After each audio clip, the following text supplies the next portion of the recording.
Welcome to the Deep Dive. Today we're going to get into something a bit different. Not plot twist, not character arcs exactly, but the thing that really holds a story together. You know, that feeling you get, right? You pick up a book, maybe you're on your commute, maybe just on the sofa, and suddenly everything else just fades.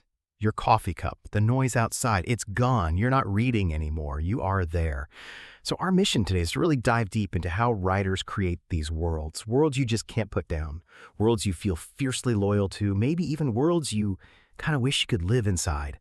What's that secret sauce? Well, after looking at all the sources, the answer seems pretty clear. It comes down to really effective, really targeted world building. But here's the kicker, the thing that really struck me. This isn't just a fantasy or sci-fi thing, not at all.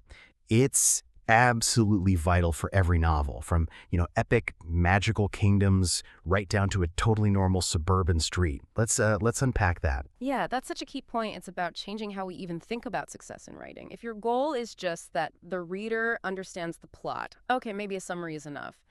But if the goal is, like you said, relocation, making the reader feel like they've actually stepped out of their reality and into the story's world, well, then immersion is everything. It's non-negotiable. Immersion is that total psychological buy-in. The edges of your real world just kind of blur and vanish, and it's built really entirely on trust. We sometimes confuse world building with just, listing facts, giving the reader a history lesson, but you don't get immersion by dumping pages of lore, right? You get it by making the world feel immediate, visceral, like you can almost touch it. The writer has to convince you, the reader, that you're in really safe hands, that everything, the landscape, the social rules, even how gravity works in this place, it all makes sense together. It follows its own rules. And that confidence the writer projects, that's the foundation of trust. If that trust isn't there, the reader just won't commit. They won't truly step inside. That trust factor. Yeah, that feels absolutely critical. The writer's basically handing you this super detailed passport and saying, look, this place operates like this. Trust me. These rules won't suddenly break. So if that's how trust works, then yeah, we absolutely need to think bigger than just, dragons and magic wands and stuff when we talk world building. There's this really common mistake, isn't there? This idea that world building is only for genres where everything's made up, space operas, epic fantasy. Then you build a world. But if you're writing, say, a contemporary mystery set in Seattle, that's just setting. The sources we looked at are really clear, though that view just completely misses what makes any story compelling. It really does, because world building is fundamentally about setting the rules and the texture of the space where your story happens. Think about like a really successful small town romance. Why do readers get so sucked in? It's not because they're aliens or wizards. They get immersed because they believe in the tiny specific details. They can picture that slightly sticky counter at the town's only diner. They know exactly how gossip zips from the post office to the coffee shop before lunch. It feels real. It's the realness of the ordinary stuff that grabs you, that texture of the familiar, yeah. And then you contrast that with, say, a really gritty urban thriller. The world building there is often about creating a sense of threat, right, an atmosphere. The story works because the city itself, maybe it's a real city like Chicago, maybe it's fictional, it feels alive, definitely, but also kind of dangerous. The environment itself almost becomes a character or maybe an antagonist. It's hiding secrets, it's got dark alleys, maybe the whole system is corrupt and working against the hero. Exactly. And you can push this even further. Think about memoir. A really good memoirist makes their childhood neighborhood come alive, right? They pull you back into that specific time and place. They describe the smell in their grandmother's kitchen so well you can almost taste it, or the weird, confusing layout of their first office job. That's sophisticated world building. It's using precise detail to make a place, whether it's totally real or completely invented, feel so vivid and specific that you believe people actually lived there. That lived-in quality, I think that's the key. That's the universal thing that makes any successful story work, regardless of genre. Readers aren't always looking for crazy inventions. We don't necessarily need new alien species on every page. What we do need is a place that feels genuinely inhabited, that consistency, that depth. That's what creates immersion. And it applies just as much to, say, how a family manages their tight budget in a domestic drama as it does to the made-up physics of faster-than-light travel in sci-fi. And realizing that, it totally changes how you approach books, whether you're reading them or trying to write them. The goal isn't just complexity for complexity's sake. It's authenticity. Specificity. Like if you read a story set right now, today, but the characters act in ways that just completely break the rules of culture or economics or even just basic physics as we understand them, that trust is instantly gone. Yeah, the immersion just shatters. Right. A lack of authenticity, it doesn't matter. The genre, it just feels like, like failure. Right. Narrative failure. Okay, that makes perfect sense. So if authenticity and trust are the bedrock, let's explore why readers stick around. Once they trust the world, what makes them want to keep coming back to that fictional place? What are they really looking for? Okay, so when readers say they love immersive worlds, what are they actually after? Based on the analysis we did, it seems to boil down to three main things. Three pillars, maybe. Pillar number one, consistency. This feels like the absolute baseline. Non-negotiable. The rules of the world, whatever they have to make sense, internally at least. And they have to be predictable within the framework the writer sets up. And this holds true whether you're talking about, the dangerous laws of magic in some high fantasy epic, or the really specific, maybe unspoken rules of how a complicated family interacts in a literary novel. The passive aggression, the loyalties, those are rules too. They absolutely are. And consistency gives the reader a kind of psychological safety net. When we agree to suspend our disbelief, we're actually using quite a bit of brain power to hold those new invented rules in our head. Now, if those rules start changing randomly, or if things happen that don't follow the world's own logic, that mental effort skyrockets. You get pulled out of the story because you have to stop experiencing it and start trying to figure out what the heck is going on with the structure. Consistency lets you trust the logic. You can even start anticipating things based on the rules, which, weirdly, makes it even more satisfying when the writer does break or bend a rule intentionally later on. It has impact then. Right, because you understood the rule, it was breaking. Okay, so consistency is number one. What's the second pillar? Pillar two seems to be depth. A world can't feel like it only exists when the main character is looking at it. That feels flat, like a stage set. Readers need to feel that there's more going on, that there's history, there are systems, there's life happening just off stage beyond what the protagonist sees directly. That's the classic iceberg idea, isn't it? You, the reader, only see the tip, maybe 10% of the world that's relevant right now. But you have to feel the weight of the other 90% submerged beneath the surface. The history, the culture, the stuff that isn't spelled out. You hint at it. You don't necessarily explain it all. Maybe the sources mention, I don't know, some ancient devastating war that happened centuries ago. It left scars on the land. It affects current politics, maybe causes some lingering mistrust between groups. But the story never pauses for a whole chapter just to explain that war. It doesn't need to. The world feels richer, more complex because of those hints, those historical echoes and unresolved tensions. It gives real weight to whatever's happening now. Okay, consistency and depth. Got it. And a third pillar. This one feels like maybe the most important for making readers really fall in love with the world. It's emotional resonance. Readers aren't just looking for interesting places to visit like tourists, They're looking for places where they can feel something, maybe even feel like they belong. They want the setting itself to spark a real, personal, and ideally repeatable emotional response. Yes. And when you get those three things working together, the consistency, the depth, and that emotional resonance, that's when something magical happens.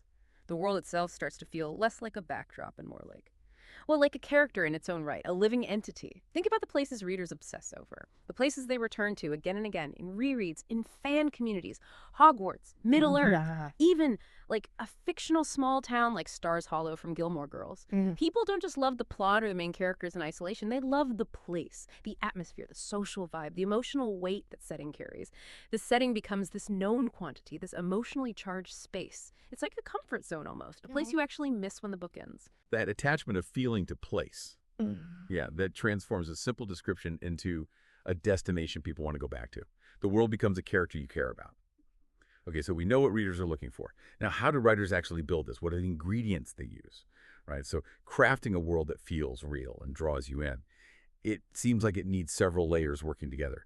Our analysis of the sources points to three main ingredients that usually show up in really strong, immersive worlds. They kind of move from the immediate, the stuff you notice right away, to the more structural things holding it all together.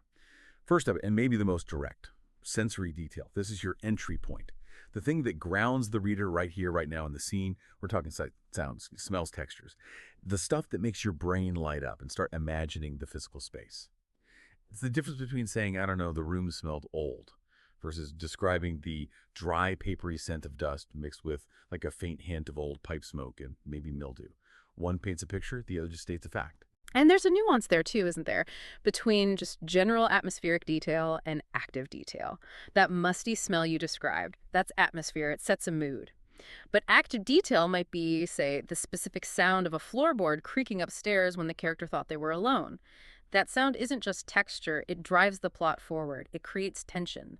So Mastering sensory detail isn't just about listing senses, it's about picking the right specific detail that gives you the biggest narrative or emotional bang for your buck. Okay, good distinction. So beyond the immediate senses, what's the next ingredient? The next layer up is culture and systems. This is more like the invisible scaffolding of the world, the framework that dictates how everything actually works. How do people in this world interact? What are their fundamental beliefs, religious, political, social? What are the formal rules, like laws or money? And maybe even more importantly, what are the informal rules? The unspoken stuff, social hierarchies, what's considered honorable, what's taboo, how people greet each other, all those ingrained habits that govern daily life. And these systems, they have to be consistent, like we talked about earlier. But they also need to be, well, not perfect, right? They need to be complex enough to create friction. A system where everything works smoothly is kind of boring for a story. An immersive system is one where the rules, maybe it's a really strict code of honor, directly bumps up against what a character wants or needs. Maybe they need to break that code to survive. Exactly. That clash between the individual and the system, whether it's societal rules or even just family dynamics, that creates so much potential for conflict and depth. Often without needing long explanations, you see it in action. Makes sense. Sensory detail, culture, and systems. Yeah. What's the third key ingredient? The third one kind of brings it all together. Emotional stakes. This is about defining the relationship between the characters and their setting. Is the world fundamentally helping them, or is it pushing back? Does the environment mirror what the character is feeling inside? Is it a source of comfort or a source of threat? It's not just about can the hero get the magical sword, it's about whether the treacherous mountain pass itself seems to be actively trying to stop them, or whether the bustling, indifferent city makes their loneliness feel even sharper. So when you weave all three of those together, the sensory details, the cultural systems, and those emotional stakes tied to the setting, the world stops being just a place where things happen. It becomes active. Like you said before, it's never just wallpaper. It puts pressure on the characters, it creates the mood. And sometimes, yeah, it can absolutely feel like an antagonist. Think of the desert planet Arrakis in Dune. That landscape isn't just there, it's brutal, it's relentless, it shapes everything and everyone. Or think about the suffocating social rules in a Jane Austen novel. The setting, the society, is constantly pushing against the character's desires. The world itself is part of the conflict. Okay, so we know the ingredients. Sensory detail, culture systems, emotional stakes tied to the setting. Understanding them is one thing, but actually using them effectively. That seems to be where writers can get into trouble. The biggest trap, it seems, is confusing creating immersion with just dumping information. Overbuilding. Oh, absolutely. It's the look how much homework I did syndrome. The writer gets so excited about their incredibly detailed history or the intricate rules of their magic system or the precise geography they mapped out that they feel obligated to tell the reader all of it right now. And the result is, homework for the reader. Suddenly you're not enjoying a story, you're slogging through pages of made-up words or dense histories or family trees that seem to go on forever. And that just kills the immersion, Dad. The reader has to stop feeling the story and start studying it. The real goal, the trick, is to make understanding the world feel effortless for the reader, even if building it was incredibly complex for the writer. Right.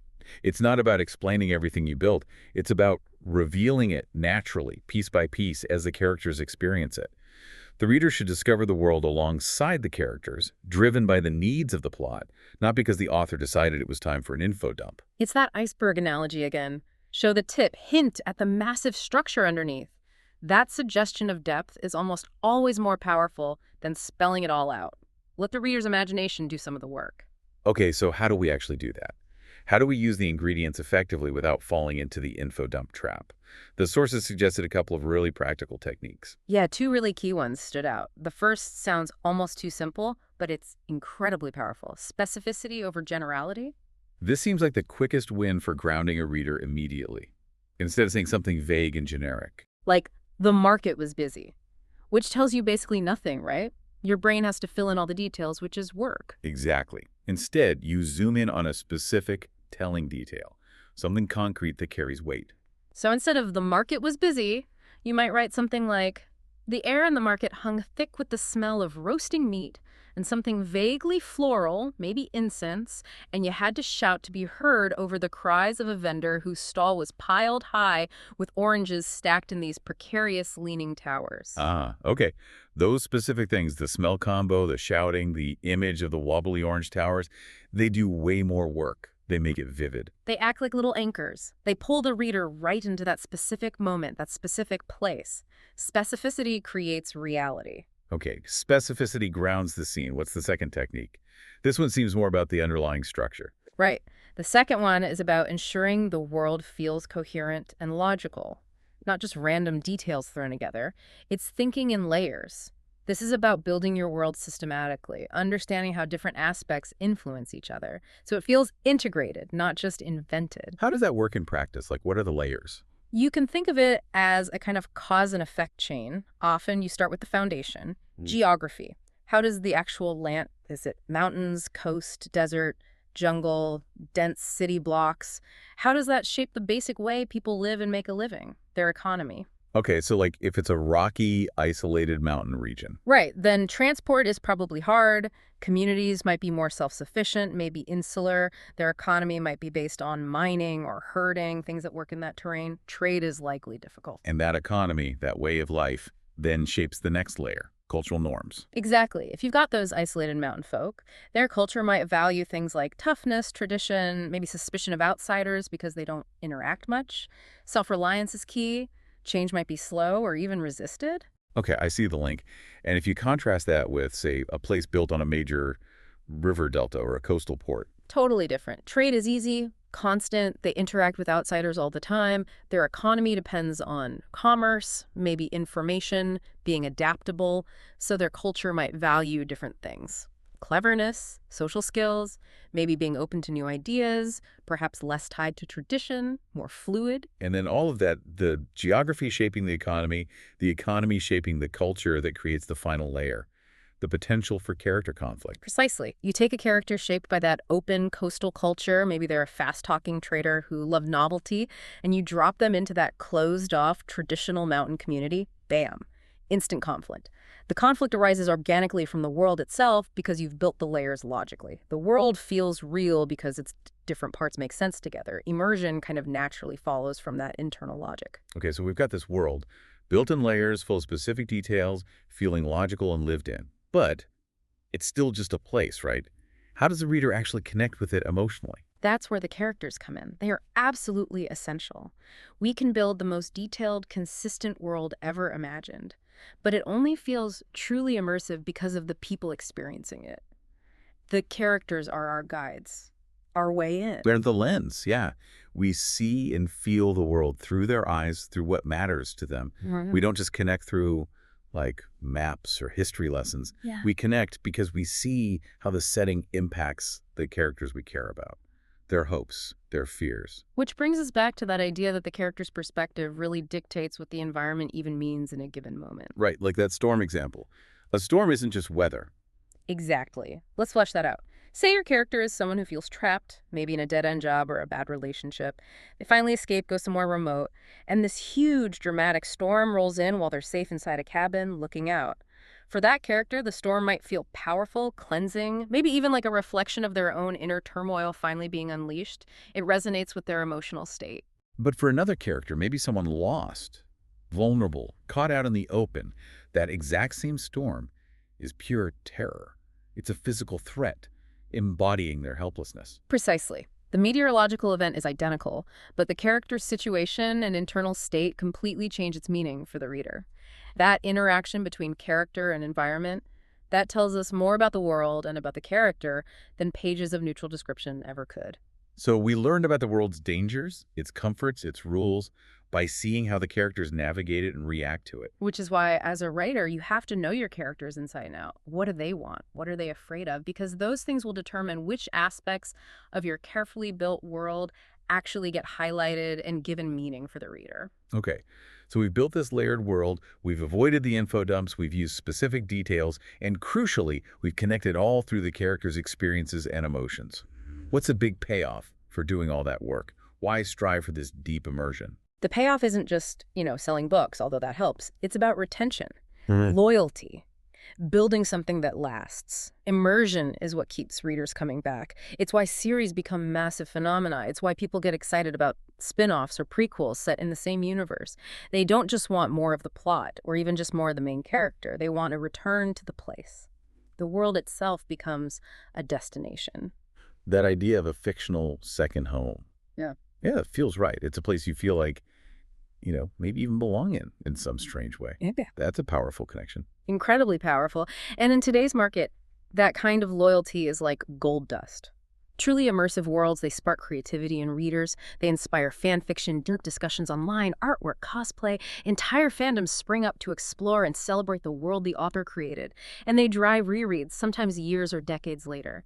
That extends the life of the story way beyond just its initial publication. The world starts to live and breathe on its own, sustained by the people who love it. That idea of a world living on its own, sustained by fans, that's pretty amazing. And it feels particularly relevant right now, doesn't it? I mean, think about the sheer amount of stuff competing for our attention in 2025. Movies, streaming shows constantly dropping, video games, endless social media, and of course, tons of new books every single day. It's overwhelming. And in that kind of environment, the sources we looked at strongly suggest that deep immersion isn't just nice to have, it's becoming absolutely crucial for standing out. Why is that? Because readers have infinite choice, basically just a click away. If a story doesn't grab them, pull them in deeply and quickly, why would they stick around? They won't tolerate confusion, they won't wade through clunky exposition or put up with inconsistent rules. They'll just move on to the next thing. So the stories that succeed, the ones that build that loyal audience we talked about, are the ones that offer genuine escape, a real sense of being transported. Exactly. They provide that feeling of refuge, that sense of belonging, that second home quality. If your story can deliver that powerful psychological experience, readers will choose it and stay with it. And we should probably stress again, this isn't just about fantasy or sci-fi epics. Not at all. It applies everywhere. Maybe you're writing one of those big romantasy novels that are huge right now. Okay, you need complex magic and politics that feel real. But maybe you're writing a really tense, gritty crime novel set in contemporary London. You need that city to feel absolutely authentic, threatening, full of specific details that make the reader believe it. Or maybe it's a quiet, character-driven story about friendships in a small, ordinary town. That town still needs to feel specific, consistent, and emotionally resonant for the reader to care. The need for immersion is universal across genres. So fundamentally, what readers are always looking for, no matter the genre, no matter the year, it's that desire to belong somewhere, even if it's just inside the pages of a book for a while. I think that's a huge part of it. Immersion tapped into that deep human need for coherence, for understanding the rules of a place, for finding somewhere we fit, even temporarily.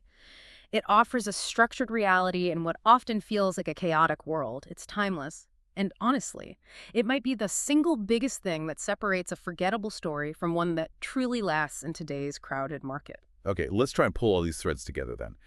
Building an immersive world. Yeah. It's clearly a serious craft. It's much more than just, drawing a map or making up some cool names. Oh, definitely. It's this really delicate balancing act. You have to provide enough detail to make the world feel real and specific, but you absolutely cannot overwhelm the reader with information dumps. That's the homework trap. You need that rock-solid consistency in your rules. You need that sense of depth, that history lurking beneath the surface. And crucially, you need that emotional connection, that resonance that makes the reader care about the place. When you nail that balance, the story starts feeling like something you just read. It feels like somewhere you've been, somewhere you've lived for a little while. That's the goal, isn't it? The magic trick. That's the magic, yeah. And the real sign you've succeeded. It's when the reader finishes the book, puts it down, maybe goes about their day. But then they find themselves pausing, thinking about that world, wishing just for a moment they could go back to that specific street corner or that cafe or that strange, complex city they came to know. That longing to return.